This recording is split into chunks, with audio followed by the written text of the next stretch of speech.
म्हणजे अजूनही मी कुठे-कुठे चालत जातो. मला बाईक किंवा माझ्याकडे गाडी असली तरीसुद्धा मी त्या काढत नाही गोष्टी. मी बऱ्याचदा ट्रेननी फिरतो. म्हणजे हा निव्वळ काही पैसे वाचवण्याचा मुद्दा नाही आहे. पण मुंबईमध्ये सध्या ज्या पद्धतीचं ट्रॅफिकची अवस्था झाली आहे, ते पाहता तुम्ही लोकल ट्रान्सपोर्ट आणि सायकल आणि पायी चालणंच जास्त प्रेफर केलं पाहिजे असं वाटतं मला, जे मी करतो.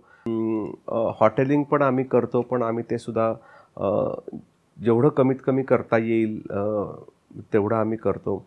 आम्ही घरीसुद्धा फार जंक फूडचे फार आम्ही मुलांना त्याच्यापासून थोडं लांब ठेवण्याचाही प्रयत्न करतो. सो तुम्ही तुमचं आयुष्य छान मिनिमलिस्टिक ठेवा, कमीत कमी गरजांचं ठेवा.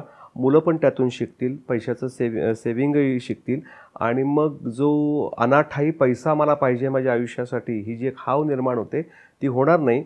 मग तुम्ही छंद जोपासा, स्वतःसाठी वेळ द्या, कुटुंबासाठी वेळ द्या, तो जास्त महत्त्वाचा आहे.